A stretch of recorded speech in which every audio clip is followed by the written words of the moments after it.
السلام علیکم. ہم سے 2 سوال پوچھے گئے ہیں. پہلا سوال یہ پوچھا گیا ہے کہ یہ روحانی طور پر جو لوگ ہمزاد کہتے ہیں وہ کیا چیز ہے، اور دوسرا یہ کہ بڑی محنتیں کی اولیاء کرام نے، تو کیا ہم جیسے گناہ گار لوگ بھی اس مراقبے میں کامیاب ہو سکتے ہیں؟ پہلے سمجھ لیں کیا ہے کہ پہلا جو آپ کا سوال ہے ہمزاد کیا ہے. ہمزاد کو سمجھ لیجئے، یہ آگے میں نے اپنی کتاب میں بھی لکھا ہے کہ بیسکلی ہمزاد ہے کیا. ہمزاد آپ کے روشنی کے جسم کا پہلا پرت یعنی لطیفہ نفس ہے. اکثر لوگوں کو لطائف کی سمجھ نہیں آئی، انہوں نے سنی سنائی باتوں میں یا کتابی باتوں سے یا آگے وہ بس ایسے ہی کام کر دیا. تو یہ پہلی دفعہ الحمدللہ جس طریقے سے میں نے لطائف کو دیکھا تھا اور جس طرح سمجھے ہیں وہ میں نے ایکسپلین کیے ہیں اور لاجیکلی ایکسپلین کیے ہیں.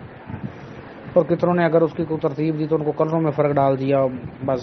کیونکہ جب تک انسان مٹی کے جسم سے خود باہر نہیں آتا اس وقت تک اس کا جو علم ہے وہ پریکٹیکلی نہیں ہوتا، اور ایسی بس لوگ جو ہے باتیں کرتے رہتے ہیں. تو ہمزاد آپ کا لطیفہ نفس ہے، یعنی آپ کی روشنی کا پہلا پرت. کس طرح سے؟ ترتیب نزولی سے. اور ترتیب سعودی میں یہ لطیفہ نفس آپ کا ترتیب نزولی میں یہ جو لطیفہ نفس ہے وہ آخری لطیفہ ہے، اور ترتیب سعودی میں لطیفہ نفس پہلا لطیفہ ہے. اب آپ دوبارہ اس بات کو سمجھیے کہ وہ جو لطائف ہیں ان کا اپنا ایک شعور ہے.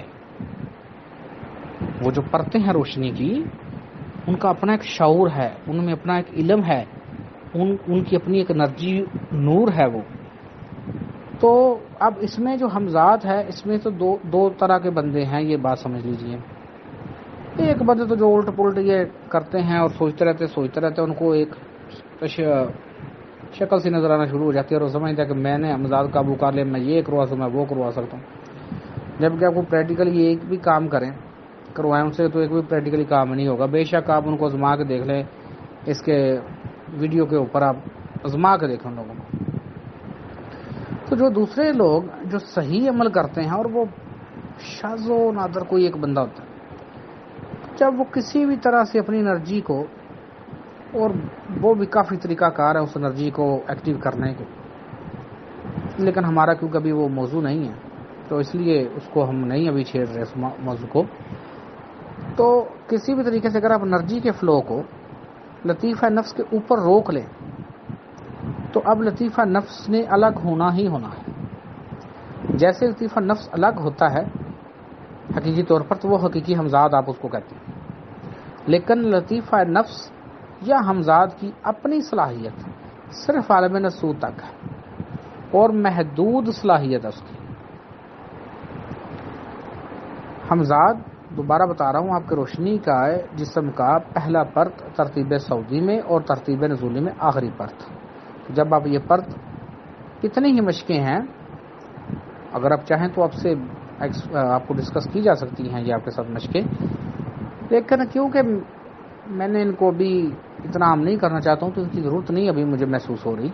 اور دوسری بات آپ کو بتا دوں کہ میں ایک ماسٹر ہوں. ماسٹر جو ہے وہ ان گنت اپنے پاس سامان رکھتا ہے. ایسی بھی مشقیں ہیں کہ بڑی جلدی ہی آپ کے جسم میں جھٹکے لگیں اور آپ مٹی کے جسم سے الگ ہو جائیں، لیکن میں ان کو مناسب نہیں سمجھتا. میں یہ چاہتا ہوں کہ پہلے جو آپ کا مٹی جسم میں بیلنس رہے تاکہ کسی قسم کا نقصان نہ ہو. تو اگر آپ دوبارہ بتا رہا ہوں کہ کسی بھی طریقے سے جو اوپر والے پرت ہیں ان کا کنیکشن اپنے پہلے پرت سے لطیفہ نفس سے الگ رکھ لیں تو لطیفہ نفس نے ایکٹیو ہونا ہی ہونا ہے، الگ ہونا ہی ہونا ہے. جب وہ الگ ہوتا ہے تو آپ کو لگتا ہے یہ ہمزاد ہے. آپ کا جو دوسرا سوال ہے کہ اولیاء کرام نے بڑی محنتیں کی تو کیا ہم جیسے گناہ گار بھی حاصل کر سکتے ہیں؟ بتائیے، پہلے تو یہ بتائیے آپ نے کون سے گناہ کر لیے اتنے؟ اللہ پاک کی رحمت لا محدود ہیں، اور اللہ پاک نے یہ کہا ہے لیس الانسان الا ما سعى، انسان کے لیے وہی کچھ ہے جس کی اس نے کوشش کی. اور یہاں پہ میرے دادا حضور حضرت پیر سید صدیق شاہ صاحب نے فرمایا ہے، انہوں نے سلم کو بڑا آسان کیا ہے. تو آپ جناب کہا کرتے تھے کہ لاکھوں جوگی مر گئے سرما پا کے، کہ بڑے لوگ محنتیں کر کے تو مر گئے ہیں لیکن انہوں نے کچھ حاصل نہیں کیا. تو آگے وہ یہ فرمایا کرتے تھے کہ کامل گر کا بال کا کیوں سر پاوے کھے، کہ جو کامل استاد ہوتا ہے اس کے کوئی شاگرد کو سر میں کھے ڈالنے کی ضرورت نہیں ہے. پہلے پرابلم یہ ہوتا تھا کہ ان اولیاء کرام کے پاس جانا بڑا محنت طلب کام تھا،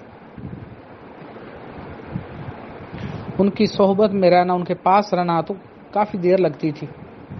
تو ابھی کیا ہے کہ ابھی جدید ٹیکنالوجی ہے، تو ابھی آپ دیکھیں آپ کہاں بیٹھے ہیں، میں کہاں بیٹھا ہوں، تو ہمیں ایک دوسرے کے پاس فزیکلی آنے جانے کی بھی ضرورت نہیں ہے، تو آپ علم لے رہے ہیں تو بس گھر میں بیٹھ کے علم لیتے رہیں۔ ہاں یہ ضرور جتنی کو محنت کرتا ہے اتنا وہ اجر پاتا ہے، پھل پاتا ہے، اپنی محنت کا صلہ پاتا ہے۔ لیکن جب آپ کوشش کرتے ہیں اور صحیح کوشش کرتے ہیں اور میں نے جو پیٹرن بنایا ہے اس کو فالو کرتے ہیں تو آپ بڑی جلدی انشاءاللہ تعالیٰ آپ کو یہ رزلٹ ملنا شروع ہو جاتے ہیں، اور جیسے جیسے آپ اس محنت میں آگے تک جاتے ہیں وہ کامیاب ہوتے جاتے ہیں۔ کچھ دوست ہمارے ایسے بھی ہیں کہ جن کے اوپر حقیقت بلیک ہولز جو ہے وہ گھوم جیسے تھے، تو ان کو روحانی طور پر ان کی پرواز وہاں تک گئی۔ اس طریقے سے کچھ دوست جو ہیں وہ قریب ہیں اپنے روشنی کی جسم سے الگ ہونے کے، کچھ دوست ابھی اس روشنی میں ہیں، تو چند ایک دوست ایسے بھی ہیں کہ جنہوں نے اس پر عبور کافی زیادہ حاصل کیا ہے۔ کچھ دوست ایسے ہیں کہ جن کے اندر یہ صلاحیتیں ہیں کہ وہ اپنے دردوں کو ختم کر لیتے ہیں۔ تو یہ انسان کی محنت پہ ڈیپینڈ کرتا ہے، لیکن اس کا یہ مطلب نہیں ہے کہ کوئی بھی انسان حاصل نہیں کر سکتا۔ اور یقین کریں یہ جو لوگ تبلیغیں کرتے رہتے ہیں، سمجھا کے تھک جاتے ہیں، وہ اثر کیا ہونا ہے؟ وہ بیسکلی شعور بڑھنا ضروری ہے نا۔ اس کی مثال میں بار بار سمجھا رہا ہوں، بار بار اس مثال کو سمجھیے۔ جب آپ چھوٹے بچے تھے، آپ مٹیوں میں کھیلتے تھے، فضول آپ کی خواہشیں تھی، ابھی دل کرتا ہے، ابھی آپ کو وہ الوؤں کے کام لگتے۔ اسی طریقے سے جب یہ نور اور روشنی آپ کے اندر جاگتی ہے تو آپ کو یہ جھوٹ، فریب، دھوکہ دہی، یہ ان باتوں پہ ہنسی آتی ہے۔ کوئی بندہ جب کرتا تو آپ کو ہنسی آتی ہے، آپ کو کوئی ان میں دلچسپی نہیں آپ رکھتے، کیونکہ آپ کا شعور بڑھ جاتا ہے، آپ کے اندر انرجی بڑھ جاتی ہے، آپ کے اندر نور بڑھ جاتا ہے، آپ کے اندر روشنی بڑھ جاتی ہے، تو آپ کو چیزیں یہ بیکار لگتی ہیں اور آپ کا تزکیہ نفس اللہ کے فضل سے خود بخود ہو جاتا ہے۔ تو بالکل جی، ہر انسان اس علم کو سیکھ سکتا ہے اور گھر بیٹھے سیکھ سکتا ہے۔